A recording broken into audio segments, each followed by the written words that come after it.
नमस्कार, मैं पल्लवी शर्मा और आप देख रहे हैं यंग भारत पल का खास सेगमेंट आइडियल मेंटर। और जिस तरह से आप देख रहे हैं कि आज भारत के अंदर, ना केवल भारत के अंदर बल्कि पूरे विश्व के अंदर एंटरप्रेन्योरशिप को लेकर एक तरह से रेस लगी हुई है, और इसी पर आज हम चर्चा करने के लिए आज हमारे साथ है डॉक्टर अरविंद रेहालिया जी। बहुत बहुत स्वागत है आपका हमारे चैनल में। सर, जिस तरह से हम बात कर रहे हैं एंटरप्रेन्योरशिप की, तो आप मुझे बताइए कि किस तरह से आप उसको देखते हैं और इसका महत्व और मतलब क्या है, पहले तो वो समझाइए। पल्लवी जी, एंटरप्रेन्योरशिप आने वाले भारत का भविष्य है, क्योंकि हमारी भारत की आबादी काफ़ी ज़्यादा है। उतना नौकरी दे पाना किसी भी देश के लिए मुश्किल है। एंटरप्रेन्योरशिप ही भारत का भविष्य है, क्योंकि अगर बच्चा अपना नया आइडिया लेके, सोसाइटी से गैप लेके उस पर कुछ अपना काम शुरू करता है तो उसे देश को फ़ायदा होगा। और पिछले कुछ वर्षों में एंटरप्रेन्योरशिप में काफ़ी ग्रोथ हुई है भारत में। अगर आप विभिन्न अंगों में देखिए, हर राज्य में देखिए, लोगों ने अपने नए नए स्टार्टअप शुरू किए हैं और उन्होंने बहुत अच्छा काम भी किया है। अगर आप भारत के नज़रिए से देखेंगे तो बहुत सी स्टेट्स में, दिल्ली में आप कहिए और पूरे भारतवर्ष में देखिए, और जो यंग जनरेशन है वो एंटरप्रेन्योरशिप को बहुत अच्छा करियर भी मान रही है। एंटरप्रेन्योरशिप की बात की है यंग जनरेशन को लेकर आपने। यंग जनरेशन में महिलाओं का, लड़कियों का क्या रोल है इस वक्त की सिचुएशन को देखते हुए? कहाँ देखते हैं आप लड़कियों को? देखिए, एंटरप्रेन्योरशिप लड़कियों के लिए एक बहुत ही जरूरी भाग बोलूँगा, क्योंकि जब भी बच्चा एक बहुत अच्छे इंस्टीट्यूट से पास आउट होता है तो जब उसकी शादी होती है, फैमिली बढ़ती है, तो मैंने कई बार देखा है मेरे ही स्टूडेंट्स को अपनी जॉब कॉम्प्रोमाइज़ करनी पड़ जाती है लड़की को। तो उस समय उन्हें लगता है कि मेरा कुछ अपना काम होता, मैंने अपना स्टार्टअप किया होता तो शायद मैं अपनी फैमिली को भी टाइम दे पाती और मेरा स्टार्टअप भी रन पाता। उस स्टेट में बच्चे को बहुत फील होता है कि मैं IIT से पास हूँ, IIM से पास हूँ, पर आज मुझे अपनी फैमिली के लिए जॉब कॉम्प्रोमाइज़ करनी पड़ रही है। आप भारतीय विद्यापीठ में प्रोफेसर भी हैं, बच्चों को पढ़ाते हैं, तो वहां पर आपको किस तरह से आइडियाज नजर आते हैं और इस चीज को लेके क्रेज और काम करने वाले बच्चे कहाँ आपको समझ में आते हैं कि वो क्या करना चाहते हैं? आज का जो यंग जनरेशन है उनका बहुत ही ब्रिलियंट माइंड है, बहुत ही अच्छी सोच है उनकी। वो अपने करियर के प्रति बहुत ओरिएंटेड है। इंटरनेट का युग है, AI का युग है, बच्चों को बहुत क्लैरिटी है। जो कंप्यूटर शायद हमने ग्रेजुएशन में देखा था, बच्चा आज फर्स्ट क्लास से वो कंप्यूटर देख रहा था। अगर आप वर्ल्ड वाइड देखिए, आज की डेट में बच्चे का जो फॉलोअर है इलोन मस्क, वो इलोन मस्क और स्टीव जॉब को फॉलो करना चाहते हैं, एज कम्पेयर की किसी जमाने में वो किसी राजनेता जो उसको फॉलो करते थे। आज वो उनका फॉलोअर इलोन मस्क और अमेजोन का मालिक, फेसबुक का मालिक, मेटा का मालिक है, ना कि कोई और है। तो मैं देख रहा हूँ कि एक बहुत ही अच्छा तरीके से बच्चे इसमें काम कर रहे हैं और उनको फॉलो करने हैं। वो भी SpaceX बनाना चाह रहे हैं, वो भी टेस्ला मोटर्स बनाना चाह रहे हैं, तो बच्चे इसमें काफ़ी एक्टिवली पार्टिसिपेट कर रहे हैं। तो इस पे काम कैसे होगा ये भी आप हमें बताइए, क्योंकि जो यंग जनरेशन है वो कहीं ना कहीं स्ट्रगल भी कर रही है। पहले तो स्ट्रगलिंग पीरियड को आप वो बताइए कि किस तरीके से यहाँ पर हम देखते हैं कि कई सारी परेशानियां आती हैं और दिक्कतों का सामना करना पड़ता है। देखिए, इसको हम जिस तरीके से, मैं भारत में मैंने अपने करियर में एक फाइंड आउटिंग की, तो मैं उनका आपको एक्सपीरियंस देता है। कई बार क्या होता है, बच्चा रॉ होता है, बच्चा सोच रहा है जो मैं सोच रहा हूँ वो बहुत बढ़िया है, बट रियलिटी से वो कितना मैच होता है। तो पहला जो फैक्टर है जहाँ पे सर्वे करना चाहिए। पर अगर आप बच्चे को शुरू में सर्वे पे भेज देते हैं तो वो इंटरेस्ट लूज कर देता है। तो हम बच्चे को बोलते हैं आप जो भी आइडिया लेके आइए, वर्क कीजिए, फिर उस पर फाइंडिंग्स देखिए। अगर वो गैप मीट कर रहा है, सोसाइटी के किसी सेक्टर को गैप मीट कर रहा है, तो इट विल ग्रो। नहीं तो हम उस पर सर्वे करवाते हैं, देखिए कितने लोगों को आपके प्रोडक्ट की जरूरत है। आप ओला को देख लीजिए, ओला टैक्सी तो दिल्ली में पहले भी थी, बट ड्राइवर आने जाने दोनों तरफ का किराया लेता था। बट जैसे ओला आई, दिल्ली में आप जहां से हौस खा जाइए, एक साइड का किराया दीजिए और फिर गाड़ी वहीं छोड़ दीजिए। तो बच्चे को गैप फाइंड आउट करना है कि सोसाइटी में गैप, अगर उसने गैप फाइंड आउट कर लिया, सर्वे कर लिया कि हाँ ये नीड है सोसाइटी की, ये सोसाइटी की नीड है, तो फिर उसे आगे आने वाले पद चिन्हों में उसमें प्रॉब्लम नहीं आएगी। क्योंकि फंडिंग एजेंसी, गवर्नमेंट अपनी तरफ से बहुत एफर्ट कर रही है, MSME अपनी तरफ से बहुत फंड दे रही है। बहुत गवर्नमेंट ऑफ इंडिया ने कहा है कि जो गवर्नमेंट कॉन्ट्रैक्ट्स में 1% वुमेन्स को ही मिलना है, पर वो 1% भी यूटिलाइज नहीं हो रहा। तो देखिए कितना बड़ा स्कोप है गवर्नमेंट सेक्टर में, MSC सेक्टर में बहुत बड़ा स्कोप है वुमेन के लिए कि वो गवर्नमेंट प्रोडक्ट को ही सप्लाई करे तो भी उन्हें फंडिंग मिलेगी और वो काम मिलेगा। तो आज की डेट में स्कोप बहुत बढ़ गया है। वुमेन्स को देखिए, लड़कियों को देखिए तो कितना इंटरेस्ट उनका इस चीज़ में डेवलप हो रहा है, कितना बिजनेस की तरफ वो जा रही हैं, इस पर भी आप प्रकाश डालिए।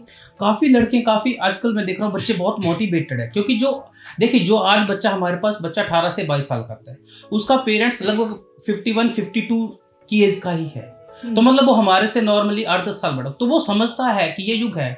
किसी जमाने में ये था कि नौकरी कर लो बस सब कुछ है, पर आजकल बच्चा पी मॉडल पे एक वाकई है, पी पैशन पी प्रोफेशन। वो बच्चा अपने पैशन को प्रोफेशन में कन्वर्ट करना चाह रहा है। तो एक ह्यूज मास है जो पैशन को प्रोफेशन में कन्वर्ट करना चाह रहे हैं। तो ये बहुत ही अच्छी अपॉर्चुनिटी है हर बच्चे के लिए कि वो इस लाइन में आए, एंटरप्रेन्योर बने। आपने बताया कि काफ़ी अच्छी करियर विजिबिलिटी भी है इस चीज़ के अंदर, लेकिन वुमेन्स को देखते हुए, आज की लड़कियों को देखते हुए, किस तरह की जॉब को छोड़ के जब वो बिजनेस में आती हैं तो किस तरह की अपॉर्चुनिटीज़ उन्हें मिलती हैं, किस फील्ड में वो अपना करियर एस्टैब्लिश कर सकती है? देखिए उसमें सबसे पहले आप अपना स्किल सेट जरूर देखिए। मैं कभी भी ये नहीं बोलूंगा कि आप कंप्यूटर्स के बच्चे हैं तो दूसरी लाइन में जाइए। पहले आप अपनी साइंस, जो विज्ञान आपने अर्जित किया, जो ज्ञान आपने आज दिन तक अर्जित किया है, पहले उसमें देखिए कि आप उसी में, क्योंकि उसमें आपको बहुत चीजें पता रहती है एज कम्पेरेटिव ऐसी लाइन में कि आप टेक्निकल के फार्मा लाइन में स्टार्ट कर रहे हो, आपको वहां दिक्कत आएगी। पहले अपने ज्ञान को देखिए, उसी के अकॉर्डिंग मार्केट का गैप देखिए। अब देखा जाए ओला एक ऐप ही तो है, उबर एक ऐप ही तो है, अमेजोन एक ऐप ही तो है। तो आप कंप्यूटर साइंस के बच्चे, तो इधर भी वेबसाइट ऐप, इधर भी काफी स्कोप है।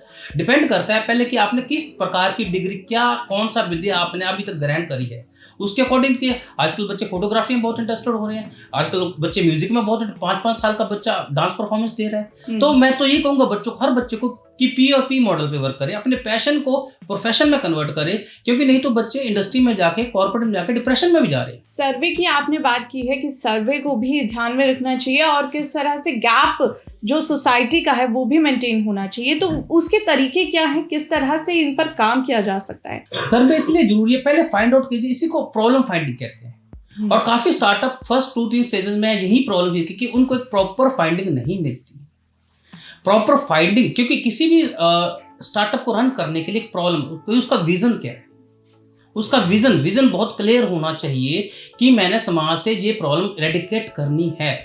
जैसे 1mg ने, अगर आप देखिए 1mg एक ऐप है जिसने, जो आपको लाइन में लगना पड़ता था, मेडिकल स्टोर पे जाना पड़ता था, अब आपको medicine with in span of 1 और 2 डेज आपके घर में आ जाती है। तो एक गैप था ना कि बुजुर्ग लोग को शुगर की मेडिसिन लेनी है, बट वो दुकान में जाएंगे मेडिकल स्टोर में, कई जगह पे मेडिकल स्टोर दूर होते थे। 1mg ऐप और ऐसे कई फार्मा की ऐप्स हैं जो आपको डिस्काउंट भी देती है, घर में मेडिसिन डिलीवर करती है। तो यही गैप है कि अब आप जोमेटो को देखिए, रेस्टोरेंट तो पहले भी थे रेस्टोरेंट पर जोमेटो ने क्या किया, इन्होंने स्विगी ने क्या किया, आपको घर में रेस्टोरेंट का खाना प्रोवाइड करना शुरू कर दिया। तो उससे फैमिली का टाइम बदल, एक गैप था कि वो आपके घर में चीज डिलीवर नहीं हो रही थी। सिमिलरली ग्रोफर को देखिए, राशन की दुकानें तो पहले भी थी, पर ग्रोफर ने फाइंड आउट किया कि जो वर्किंग लोग हैं वो राशन लेने कब जाए, और शाम को राशन की दुकान में रश रहता था। कई बार ये लाला लोग थोड़ा बदतमीजी से बोलते, लाइन में लगो, थोड़ी देर में देंगे। ग्रोफर ने क्या की, कैब बनाई और आपको बिजनेस पैन, और आज को देखो ब्लिंकिट 10 से 15 मिनट में आपके घर में सामान डिलीवर कर देता है। तो यही गैप है, यही बच्चे को स्टडी करना है कि हमें मार्केट में क्या उतारना है। जो हम एक देखिए 3 पॉइंट है इसमें, 3 पॉइंट बस समझ लीजिए आप, TEM, टाइम एफर्ट मनी। आप लोगों का टाइम बचा रहे हो, आपका स्टार्टअप ग्रो हो जाएगा। आप लोगों का एफर्ट बचा रहे हो, आपका स्टार्टअप ग्रो हो जाएगा। आप लोगों का पैसा बचा रहे हो, आपका स्टार्टअप ग्रो हो जाएगा। TEM एक फार्मूला है जो आपका सारी चीजों को, आपका सर्वे का, आपका गैप का सब कवर कर देगा। किसी भी बिजनेस को स्टार्ट करने के लिए फंडिंग बहुत ज़रूरी होती है, इन्वेस्टमेंट बहुत ज़रूरी होती है। तो इसमें फंडिंग ग्रोथ कैसे मिलती है, किस तरह से ये वर्क करती है, उसकी भी आप थोड़ी टिप्स। देखिए मैं काफ़ी बच्चों के साथ जब स्टार्टअप करता हूँ, बच्चा शुरू में चाहता है कि आइडिया मेरा, पैसा कोई और लगा दे, पर मैं बच्चों को यही कहूँगा कि स्टार्टिंग में कहीं पैसा ना ले, क्योंकि स्टार्टिंग में वो कोई भी आपसे कम पैसा लगा के इक्विटी ले सकता है। और कई बार मैंने स्टार्टअप्स को देखा है 2-3 साल बाद जो उसका ग्रो होता है तो बहुत पछताता है कि यार मैंने इतनी हैवी इक्विटी क्यों दी। क्योंकि 1 लाख के स्टार्टअप में अगर मुझे इक्विटी देनी है तो मुझे बहुत कम फंड देना है, पर अगर मेरा स्टार्टअप की वैल्यू 10 करोड़ है और मुझे इक्विटी बांटनी है तो दूसरे इन्वेस्टर को ह्यूज अमाउंट इन्वेस्ट करना पड़ेगा। तो इक्विटीज में शुरू में ना जाके, शुरू में अपने बेसिक फंड, फैमिली फंड से स्टार्ट करके उस कंपनी को एक बड़े लेवल तक पहुंचाए और फिर इक्विटी दे। और मैं तो ये भी कहूंगा, आप इक्विटी देते क्यों? आप इंडिया में जो मॉडल है, देखिए MDH ने अभी जितना बिजनेस है वो उसके अगले ओनर पे गया है। रिलायंस का जितना बिजनेस है उसके अगले ओनर पे गया है, धीरू भाई के बेटे और फिर मुकेश अंबानी के बेटे अगले बेटे से। आप फैमिली बिजनेस की तरह ग्रो कीजिए। आप इक्विटी मॉडल पे जाते क्योंकि मुझे बाहर पैसा देना, आप IPO लगाइए ना मार्केट में, इक्विटी मॉडल पे जाते क्यों? उससे, क्योंकि वो जनरेशन, क्योंकि ये जो इक्विटी मॉडल फॉरेन में बहुत काम, इंडिया में भी कामयाब है कि जैसे पेटीएम का साथ हुआ, बड़ी बड़ी कंपनीज वो इक्विटी लेती है और अपने स्टार्टअप को ग्रो कर लेती है, बट उसमें ओनरशिप तो उनकी कम हो रही है ना। तो आप ओनरशिप अपने शेयर को डिवाइड कर ही क्यों रहे, आप 100% ओनर रहिए। तो हम देखते हैं, आपने फैमिली बिजनेस की बात की है, लेकिन फैमिली बिजनेस में लड़के ज्यादातर अपने फैमिली का बिजनेस जो है वो ज्वाइन करती है। लड़कियों की अगर हम देखें कैपेबिलिटी इतनी नहीं होती है या फिर वो जाना ही नहीं चाहती है, तो उसका क्या रीजन है सर? देखिए, उसको मैं एक वर्ड यूज करूंगा, इकोसिस्टम। इकोसिस्टम, मैं एक एग्जांपल देता हूँ, कई मीटिंग्स में देता हूँ, क्योंकि जब भी हम घर में कोई बच्चा पैदा होता है हमारे घर में, तो हम पंडित को बुलाते हैं और हम कहते हैं कि उसकी कुंडली बना के कि क्या ये बच्चा सरकारी नौकरी ले लेगा।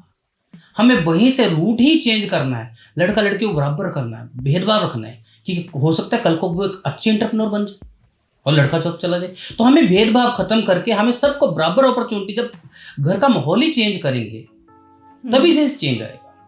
इसलिए क्या होता है, जो बच्चा गर्ल्स स्कूल से पढ़ती है वो ज्यादा कॉम्पिटिटिव होती है, क्योंकि गर्ल्स स्कूल में फेस्ट होता है तो वहां छोटे काम से लेके बड़े काम तक सब उसी को करना है। पर जब बॉयज कॉमन कोहेड में होता है तो ये कहते हैं टेंट तो लड़के लगवाएंगे, इससे टेंडर वाले से बात तो लड़के करेंगे, कैटरर से बात लड़के। पर वही इवेंट अगर गर्ल्स स्कूल में हो रहा है तो वो सभी को पता है कि ये लड़कियों को ही करना है, तो क्यों लड़की टेंट नहीं लगवा सकती? तो आपके हिसाब से, क्योंकि आप प्रोफेसर भी हैं, पढ़ा भी रहे हैं, स्टूडेंट्स अभी हम देख रहे हैं, तो कितने लड़कियां, कितनी परसेंटेज है उनकी कि वो आगे एंटरप्रेन्योरशिप को बढ़ावा दे रही हैं और उसी में काम करना आगे चाह भी रही हैं? देखिए, जब हमने स्टार्ट किया तब तो कम था, बट अब मैं देख पा रहा हूँ समय के अनुसार वो 10 to 20% तक रेशो बढ़ती जा रही है। बच्चे अपना काम करना चाह रहे हैं, अब बच्चे किसी के अंडर जॉब नहीं करना चाह रहे, रेशो बढ़ रहा है। अगर हम किसी चीज को स्टार्टअप करते हैं, एंटरप्रेन्योरशिप को देखते हैं, तो इसमें आजकल के ट्रेंड में तो ठीक है, लेकिन कहीं पे इसके एडवांटेज होते हैं तो डिसएडवांटेज भी किसी चीज के होते हैं। तो आप क्या मानते हैं कि इसके क्या डिसएडवांटेजेस हो सकते हैं, या अभी आप देख रहे हैं कि है? हाँ, डिसएडवांटेज है। देखिए, जॉब एक बहुत सिक्योर करियर है। आप इन्फोसिस में जॉब ली, आपने किसी बड़े एमएनसी में जॉब की, आपने फर्स्ट टू फर्स्ट काम किया, आपकी सैलरी आ गई, बट ये एक लॉन्ग टर्म इन्वेस्टमेंट होता है। जैसे कि किसान खेत बोता है, फिर उसे पता नहीं होता बीज आएगा, जब फसल होगी नहीं होगी, जब बारिश हो जाएगी, इतना आपका रिस्क रहेगा। बट एक बार आपका जो स्टार्टअप सक्सेसफुल में आ जाता है, सस्टेन हो जाता है, तो फिर वो ऑटो पायलट मोड, मैंने कई स्टार्टअप्स के साथ किया है, जब तक मेहनत तब तक है जब तक वो सस्टेनेबल मोड में नहीं आता। एक बार आपका स्टार्टअप मार्केट में सस्टेन कर गया तो फिर वो ऑटो पायलट मोड में आ जाता है, फिर बच्चों को किसी प्रकार की दिक्कत नहीं होती। न्यू आइडियोलॉजी या इनोवेशन कितना महत्वपूर्ण है एक स्टार्टअप को स्टार्ट करने के लिए? देखिए, पूरी दुनिया को लीड इनोवेशन ही करता है। मैं कल भी पढ़ रहा था एक आर्टिकल, निकोलस टेस्ला, अगर आज देखिए, मैं उसको दुनिया का सदी का सबसे महान वैज्ञानिक मानता हूँ। क्यों? आज भी हम उसका एसी यूज कर रहे हैं और आज उसकी इलेक्ट्रिक मोटर हर घर में पानी भरने के लिए काम आती है। तो आप देखिए, वो मोटर घर घर गई। तो इनोवेशन के बिना संसार नहीं चल सकता। पहले बल्ब था, लाइट थी, आज एलईडी है। तो इनोवेशन जब तक आप नहीं करोगे, अगर हम इसकी एग्जांपल देखिए, जैसे पहले पुराने में काला छाता आता था, काला छाता आता था, पर वो काला छाता नहीं, क्योंकि चाइनीज छाते आ गए, नीला छाता, पीला छाता, मेंढक वाला छाता, कई प्रकार के छाते, तो काले छाते एब्सोल्यूट हो गए क्योंकि उन्होंने इनोवेशन नहीं की। ऐसे हमारे पास भारत में गाड़ी थी, brand ambassador, prime minister, president of, सब सारी गवर्नमेंट ऑफिशियल उसी को यूज कर रहे थे, पर आज वो एब्सोल्यूट हो गई। क्यों? क्योंकि उसने समय के साथ इनोवेट नहीं किया। आज मारुति के रोड पे देखिए मोर देन 50 मॉडल्स होंगे जो हर साल मॉडिफाई होते हैं, हर साल का फेस लिफ्ट आता है। हमने क्यों नहीं फेस लिफ्ट किया? हमने काला छाते को मॉडिफाई क्यों नहीं किया?